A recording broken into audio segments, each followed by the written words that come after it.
Welcome to the Amazing Greats podcast, where we have a unique opportunity to talk with people you know from movies, music, sports, books, or politics.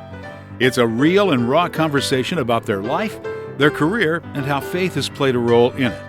No preaching or teaching, and no church experience is required. Today, join your host, a radio veteran for over 30 years from Seattle. Here's Rick Hansen. Buckle up, and here we go.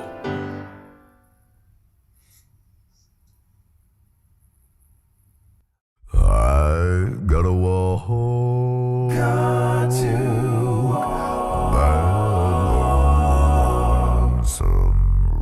lonesome road. I gotta walk. Got to walk lonesome road. Lonesome road. I've got to hold. God to my Savior's hand. I gotta walk that lonesome road. Walk that lonesome road. I love that voice. I just wanted to hear that voice on our podcast. So let me tell you the lead into how we connected with you, Tim, and to our listeners, how we found out about you. In my background's radio. Our podcast is hosted by old radio guys. And so one of the things about, especially in the older days of radio, it was all about the big, deep, resonant voice. And that's what made, was a real key part of being a radio guy. And so I have a Facebook friend that I worked with in radio, a guy named Jay Philpott. He works at 92 KQRS in Minneapolis. Okay. And so he posted this thing. He says, there's this guy that should be in radio because he's got the biggest, brassiest voice of all. And so he posted that on his Facebook page. And I took a listen to that and I said, oh, we've got to have him on our podcast. And then to find out that you're a great Christian dude too, made this just a perfect match for our podcast. Right. So thanks for being here. It's my pleasure. So for those who are not familiar with you, not only have they heard just a little bit of your voice so far, but also it's not just a nice low voice. It's the lowest voice in all of the world. And that is proven by your Guinness world record of the lowest voice. So tell us a little bit about that. First of all, what is the lowest voice? Well, as far as Guinness goes, the lowest note that I recorded was it's 0.189 hertz. So it's about another piano below your standard piano.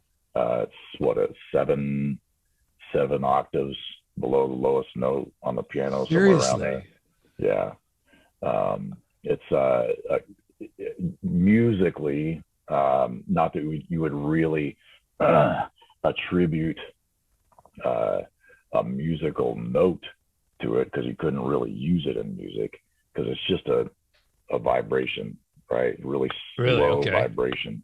But it would be, if you were to look at it according to a piano staff, it'd be a G-7.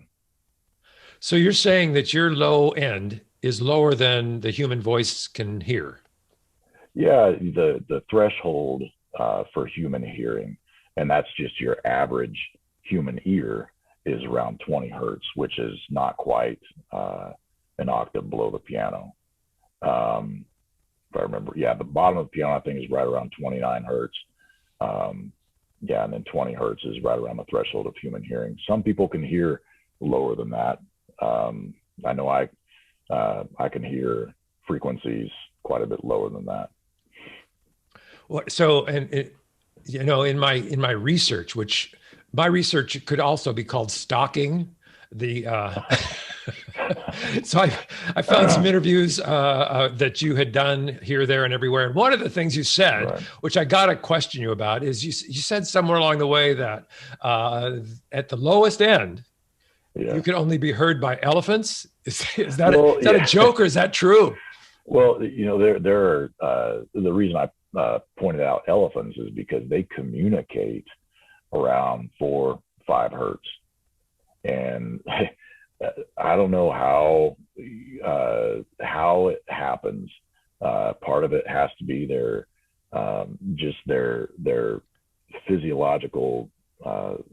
physical structure, right? Just how big their chest cavities are, and their lungs and their trunks and everything combined.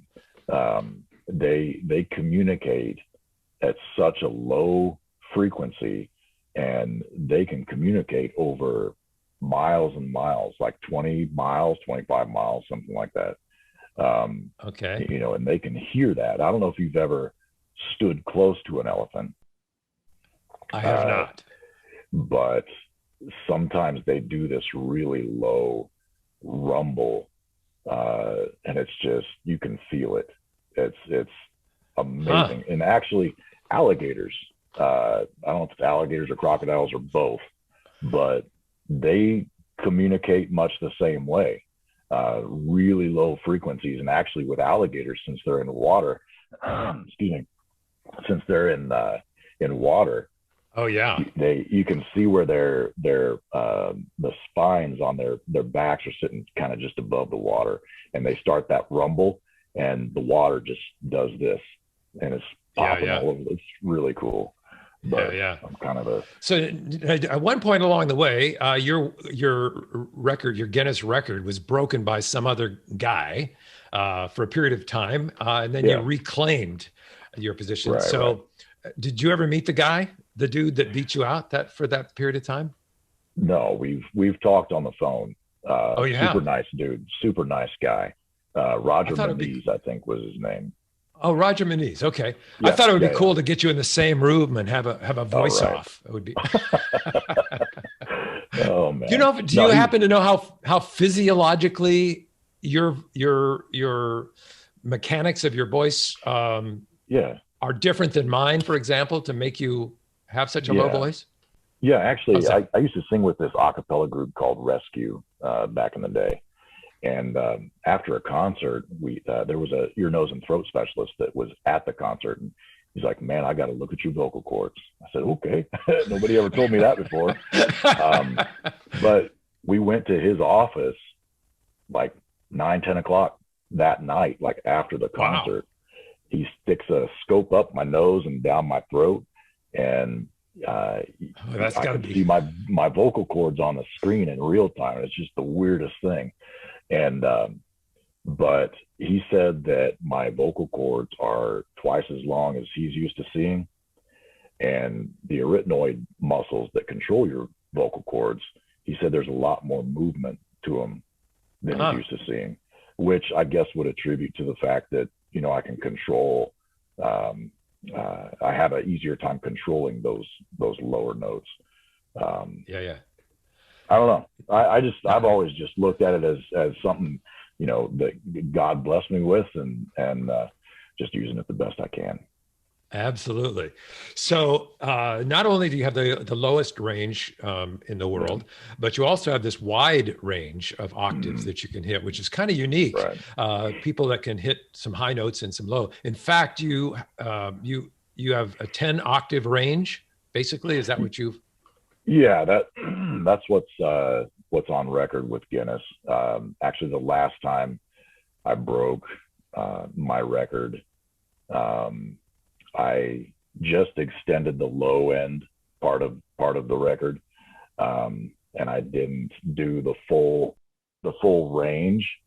So it was actually prior to that I got the 10 octave record, but I extended my low range by a couple octaves for that record. So that would put it at 12, but impossible to use that much of it. The full spectrum in music, in performance or whatever. But just for the sake of comparison, Mariah Right. Carey has a 5-octave range, and also David Lee Roth, who rock and Right. roll singer, also Yeah, has about a 5-octave range. So you're Yeah. basically double people that we're familiar with hearing on the radio or whatever, right? Right. Well, yeah, and the difference though is like with Mariah Carey, yeah, she's got a phenomenal range. But the thing that's crazy about her range is that I think that she can, because so much of it is on the high end of the spectrum, she can, feasibly use her entire vocal range in a performance. Whereas, like with me, that's diminished greatly because half of what I do is awesome, Below hearing. So yeah. Gotcha. So your musical career, the other thing that's kind of amazing to me is not only do you have this beautiful, resonant, deep voice, not only do you have this wide octave range, but also you can carry a tune. I mean, you're a good singer as well. Right. On top of all that, in fact, you've got quite a resume of singing with Acappella groups. One of the things you did for, was it years? You were in Branson as a performer. Tell me a little bit about your experience there. It was a great time in Branson. I was there a couple different times. The first time I was with a show called 50s at the Hop, 50s and 60s rock and roll show. So we actually, because I love acapella, we actually got to do some acapella numbers in the show, 50s doo-wop, which I loved. And they let me utilize what I do best, just, the low stuff and just singing bass, really. So they were really great in terms of me getting to do what I do, and letting me do that on a regular basis. I was with them for about 4.5 years, and then I got with Rescue out of Portland, Oregon, Christian acapella group there, and then I was with them for about 2.5 years, I think, and then actually went back to Branson, was with the 50s at the Hop for 1 more year, and then got with a show called Pierce Arrow, and they're more country rock, and then they do a lot of gospel stuff and like Southern gospel, and I was with them for about 8.5 years, somewhere around there. Wow! Wow! Moving out this way to northern Idaho. Yeah. So we got hip hop, or not hip hop. We got we haven't done hip hop yet, but maybe that's next, right? Who knows? Right. No, you did the oldies show. You did a little country, and you did some Christian acapella, and again, the broad range of Tim Storms is you've done a classical piece as well with Paul Mueller, who wrote a classical piece that the range needed to go as low as an E. And so it was difficult for them to find someone that could sing an E. So they held a contest. Tell us about that. Yeah, so Decca Records, along with Paul Mueller, held this worldwide talent search, I guess you could say, for a bass singer that could sing this E, but be able to sing it well, because Paul Mueller had this composition that he wrote, trying to remember the name of it, De Profundis is what it was. Okay. And so it required that low E, and I heard about it and I thought, I'll submit it. I'm sure there's a Russian basso profundo out there that can sing it just as good or better than I can, right? The Russian basso profundos are so amazing at projection, their technique that they use, and they just projecting those low notes. So I submitted it, and, I just got on my laptop and stood in front of the video monitor on that and sang down to that E, and then took it down a couple octaves just to show them that, I had, more range than that. And didn't hear from them. And so then I found the phone number and gave them a call, and they said, "Oh yeah, you're still in the running." And then it was maybe a day or two later that I found out that they chose me for it, which I was incredibly humbled by that, because I know there's Russian basses out there, lots of basses out there that can do that note, you know. And even when I went to do the recording, my voice was shot just like it is now. Serious? And yeah. And it was my first experience at recording with a choir like that. And, you know, I'm standing 8-10 inches away from the microphones, and, you know, I'm having to project there and project over 40-person choir. Yeah. And yeah. they were a wall of sound. The St. Petersburg Chamber Choir is amazing. The first time I heard them, oh my goodness, I get chills just thinking about it. They're so good. So Decca put out an album ultimately that was called Tranquility. And exactly. You had that song that you were talking about. Plus there was another couple that you were involved in there too as well, right? Yeah. I got to learn some songs in Russian, which was really, Wait really a minute. challenging. We got rock and roll, we got country, we got classical, and now we're singing in Russian. Right. What a guy. This is crazy. I love the challenge of singing in other languages. I actually am doing some work with East West Collective. A buddy of mine lives in Beijing, and we've been doing a lot of Acappella arrangements in Chinese, in Mandarin Chinese. Oh my goodness. Wow. Yeah. So doing a lot of work with that too. But yeah, it's a blast singing in other languages. So your Acappella career kind of took you in far off lands around the world. You toured. Yeah. Was that a Christian group, or was it not a Christian group that you traveled to multiple countries around the world? Yeah. So the first group that I toured with around the world was with the group Acappella and Acappella Vocal Band, the vocal union. I was with the Acappella company for about a year, very short time, but I grew up listening to them, and they're a huge part of my inspiration growing up as far as learning how to sing. And they always had great bass singers. Rodney Britt, Wes McKenzie. I always looked up to them, learning from them. And yeah. And now you're singing, with the group. Wow. Yeah. I sang with them. Must have been an amazing experience to transition from a fan to an actual performer.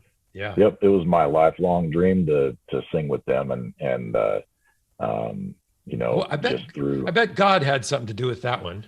He had everything to do with that. He had everything to do with that, because I know I didn't do a lot other than sing here or there. I went to a music seminar that Acappella put on a couple of years. I went to church camp with the founder's nephew. That had a lot to do with it. Branson and I, good buddies at church camp. And in fact, he's the first person I ever sang with in front of a group of people. It was Branson and this other kid named Chris, and then myself. And it was a trio. And the other kid didn't really know how to sing harmony, so he sang with Branson. So it was really a lead and a bass. But that was kind of the catalyst that really catapulted me forward into just the love of Acappella and singing for people, and blessing people with the word through music. Where along your journey here did you come to know Jesus? Where'd you find your faith? At what point? I grew up in the church ever since I was a baby. So I grew up knowing of God, knowing Jesus, knowing church family. I grew up in that environment. But it wasn't until I think I was 13, 12 or 13, when I decided to obey the gospel. And it was at the Tulsa International Soul Winning Workshop. It's a thing that the Churches of Christ put on for years and years.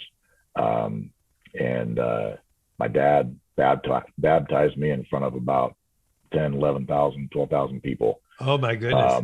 And Acappella was at that thing every year, and lots of different Acappella groups. And it was always a big thing that I looked forward to every year. But that year in particular, I brought a friend of mine. My dad did Bible studies with his family. And so he got to go on the trip with us that year to Tulsa, all the way from Indiana down to Tulsa, Oklahoma. And he and I were, I felt like I needed to study with him. And I think that went a little bit off of my dad's leading, because he was studying with his family. And he and I were just wandering around and going to all the booths and looking at all the exhibitions and listening to all the Acappella groups. And we had our Bibles, and we just sat down and studied. And that was the first time that I read, when I was reading scripture, it no longer was just a study for him, but it was for me. And I just kind of had a eureka moment. Like, God's talking to me right now. And like, I need to be baptized. I need to, say, God, I'm yours.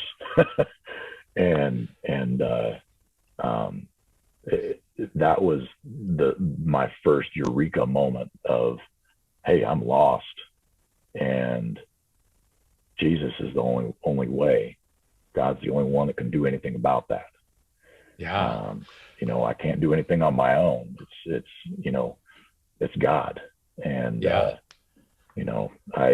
believed, I believed in what I was reading, and I responded to that. So along the journey, are there any like pivotal moments along the way that you can that are really stand out to you as being God moments, where you've been called to do something, or that you were inspired to do something, or you had a God idea? There have been many moments throughout my life, whether it be touring on the road or home life or what have you, but that have been moments like that. And there are a few that stick out in my memory, that were just like, there's no other explanation than this is God doing his thing.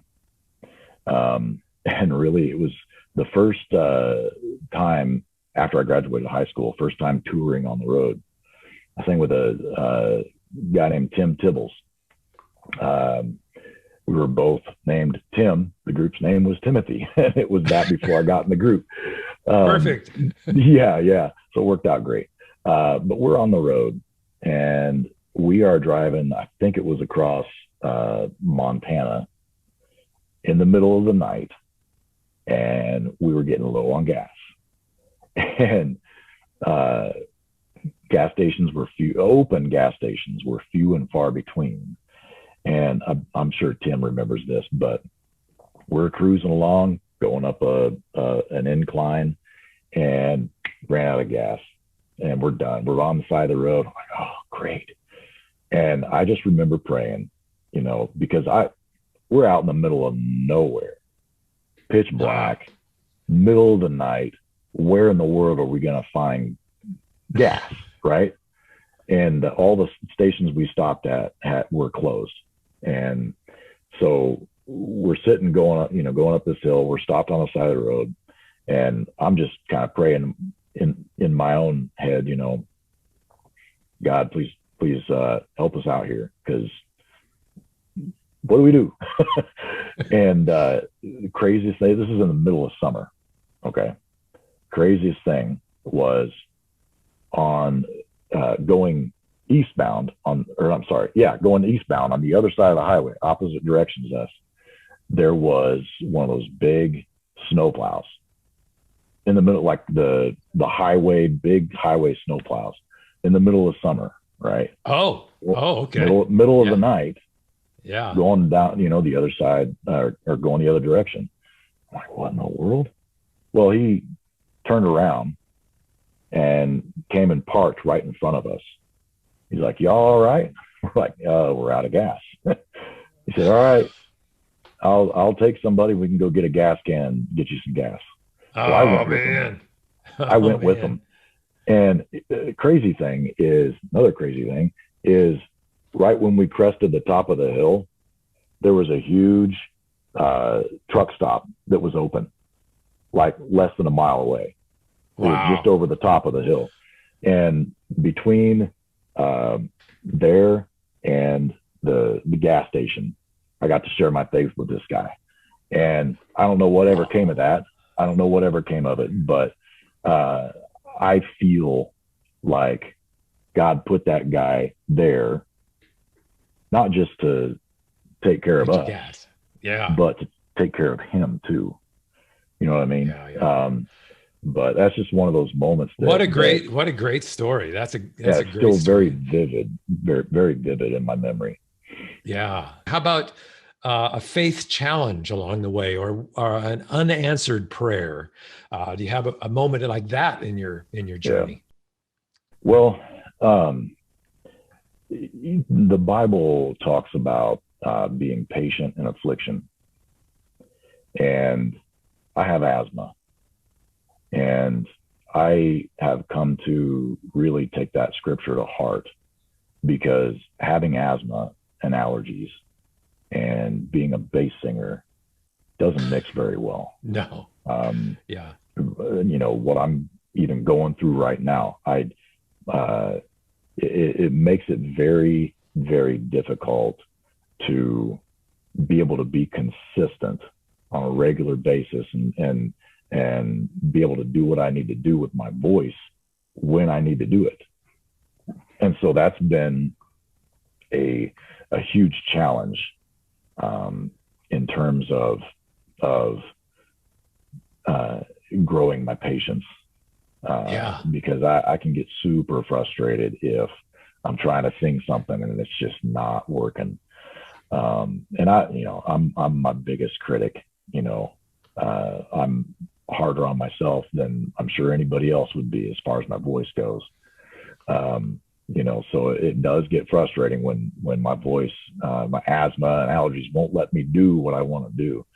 Yeah. So we've kind of gone through the gamut of the kinds of music that you've done, but you really haven't jumped into contemporary Christian music. Is that something that intrigues you, or that you think might be a possibility, or have you done it and I just don't know about it?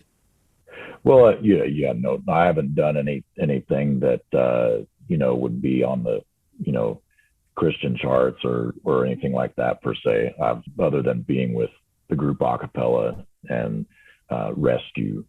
And then now working with East West Collective.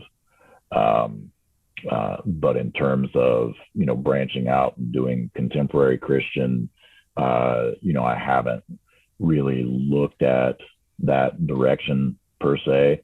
Not that I'm closed to that, but I am such a lover of the acapella genre, acapella singing, just all vocal.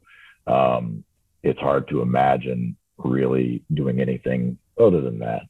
Not that I wouldn't, but I just love the sound of the human voice in harmony.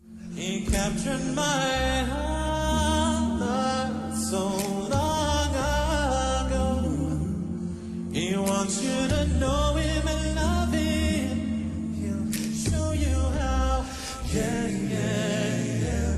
He was nailed to a tree so that we could forever be free. And he rose from the dead, proving that he was all he had said.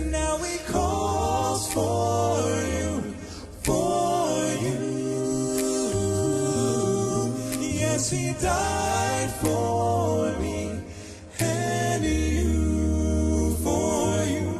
You've done other things with your voice besides singing. You've been a voice talent, right? Where you've done, have you ever been asked to do like radio station imaging, anything like that, or movie trailers or that kind of thing?